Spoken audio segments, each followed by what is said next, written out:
বিসমিল্লাহির রহমানির রহিম। উপস্থিত প্রিন্ট এবং ইলেকট্রনিক মিডিয়ার সাংবাদিকবৃন্দ, আসসালামু আলাইকুম। শুভ অপরাহ্ন।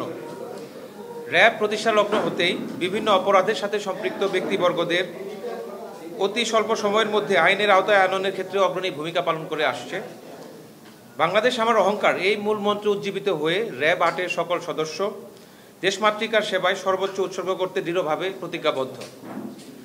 আপনারা অবগত রয়েছেন যে শরীয়তপুর জেলার জাজিরা থানাধীন বিলাসপুর ইউনিয়নে গতকাল অর্থাৎ গত ৫ এপ্রিল ২০২৫ তারিখে সংঘটিত একটি ঘটনা, যেখানে একটি ভিডিও পর্যালোচনায় আমরা দেখতে পাই একটি মাঠ সদৃশ স্থানে বিপরীত পক্ষ মুখোমুখি অবস্থান নিয়েছে এবং তারা বালতিতে করে সেই স্থানে হাত বোমা বা ককটেল সদৃশ বস্তু তারা সেখানে নিয়ে গিয়েছে এবং তারা আক্রোশের বশবর্তী হয়ে এই হাত বোমাগুলো তারা প্রতিপক্ষের উপরে নিক্ষেপ করছে।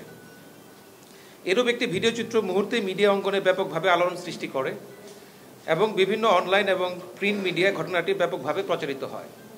নিন্দাজনক এই ঘটনাটি সংশ্লিষ্ট এলাকা এবং দেশবাসীর মনে উৎকণ্ঠা এবং শঙ্কার ছায়া ফেলে। এরই ধারাবাহিকতায় অদ্য ৬ এপ্রিল ২০২৫ তারিখে ভোর ০৪:৩০ ঘটিকায় র্যাব ৮ CPC 3 মাদারীপুর ক্যাম্প এবং র্যাব 3 CPSC ঢাকা ক্যাম্প তারা যৌথ অভিযান পরিচালনা করে ঘটনার ২৪ ঘন্টার মধ্যে প্রধান অভিযুক্ত কুদ্দুস ব্যাপারী তাকে আটক করতে সক্ষম হয়।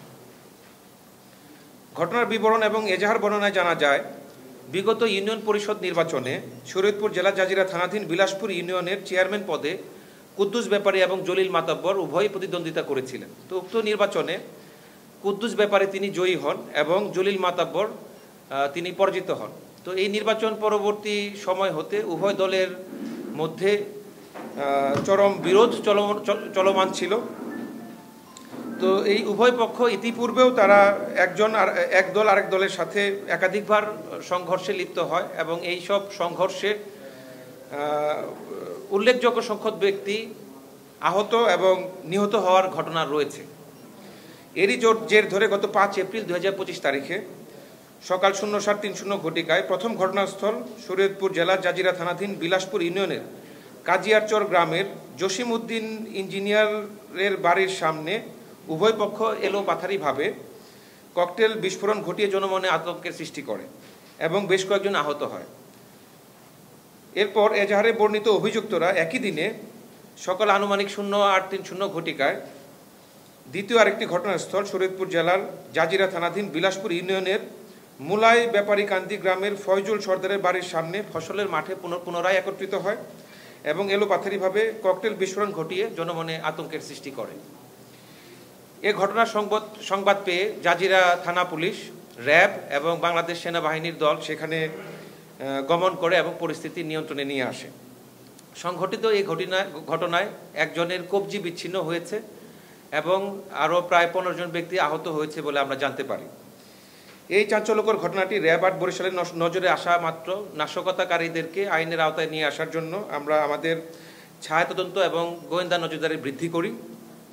পরবর্তীতে আধুনিক তথ্য প্রযুক্তির সহায়তায় আমাদের র্যাব ৮ CPC 3 মাদারীপুর ক্যাম্প এবং র্যাব 3 CPSC ঢাকা ক্যাম্প তাদের উভয়ের যৌথ অভিযানে আমরা ঢাকা মহানগরীর শাহজাহানপুর এলাকা থেকে এই অভিযুক্ত কুদ্দুস ব্যাপারীকে আটক করতে সক্ষম হই। এই অভিযুক্ত কুদ্দুস ব্যাপারীকে এখন শরীয়তপুর জেলার জাজিরা থানা পুলিশের নিকট হস্তান্তরের কার্যক্রম চলমান রয়েছে। আপনাদের সবাইকে ধন্যবাদ। আসসালামু আলাইকুম। জি,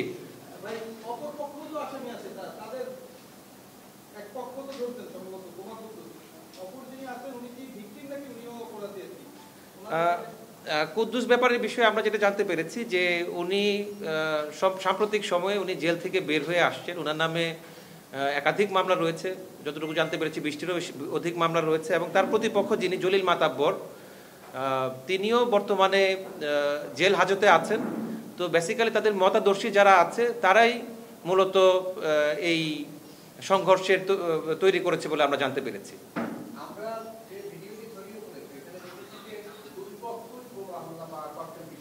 জি,